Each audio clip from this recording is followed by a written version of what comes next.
News tonight at 6, a future for farmers. This past year has been a tough one for many farmers and Wisconsin ag in general after several difficult years. And News 9's Tom Lally is in studio now with a look at how farmers are actually staying afloat. Yeah, today the UW Extension connected farmers with the Job Center as well as potential employers.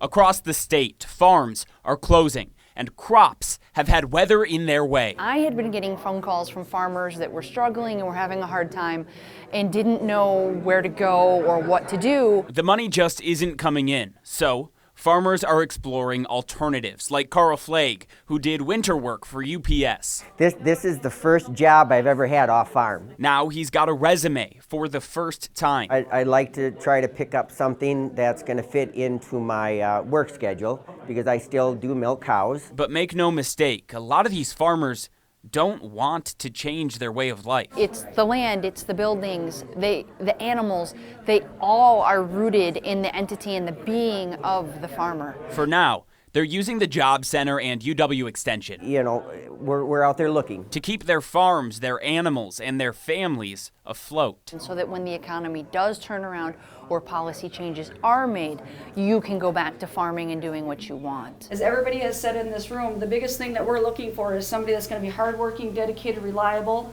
and can think on their feet. This discussion in Marshfield just goes to show. To know that farmers are hard workers, we show up on time. Farmers looking for a new full-time job. Please, please, please, tell us that you came from the farming industry. Are highly sought after. Surprised me most today was that the Job Center hasn't seen a lot of farmers coming in. So why is that? Yeah, they said it's likely because they haven't had this issue before. You know, the farmers haven't needed to connect with the resource, but the Job Center says they're here, and if you need them, just stop on in. Okay, thank you very much, Tom. Appreciate that.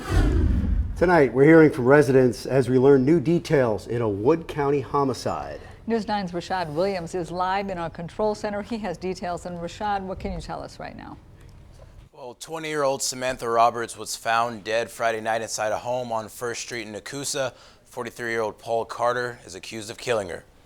An autopsy showed Samantha died of severe trauma to the head, and court documents say Samantha, her mother, sister, and Carter were home at the time of her death. Samantha's mom says she was taking a bath, and when she got out to check on Samantha, she noticed her daughter was having a medical emergency. Samantha has cerebral palsy and can't walk or talk.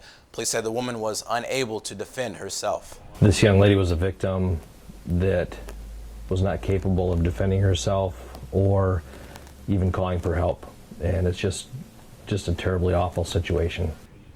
In the small town of Nakusa, Chief Sean Woods has been with the police department here for almost 2 decades. There have been no homicides in Nakusa as long as I've been here, and I don't believe since the early 70s. The alleged homicide shook the Nakusa community. Residents say this is something they'll never forget. It's nothing that happens in this town. A small community like this usually happens in the big cities. Carter has not officially been charged, but is being held on first-degree intentional homicide. And Carter is being held on a $1 million bond, and he's set to appear in court next month. And we'll hear more from residents and police coming up tonight at 10. Melissa, back to you. Thank you very much. Okay, thanks, Rashad. Tonight, we're hearing from area legislators ahead of Governor Tony Evers' second State of the State address. News 9's Sarah McGrew is in Madison. She joins us live from the state capitol. Sarah. Phil, the governor is expected to take the podium in just under an hour, and tonight during his speech he'll reflect back on his first year in office. That first year including several executive orders as well as reinstating the Pardon Review Board.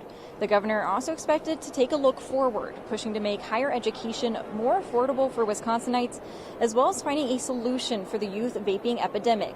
I talked to 2 Central Wisconsin legislators about what they're expecting to hear tonight.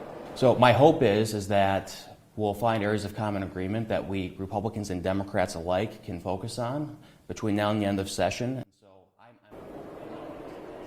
He points to the hemp bill as an example of both sides coming together to pass legislation, and Representative Shankland also hoping for a bipartisan atmosphere tonight. I'm hoping that the governor will encourage us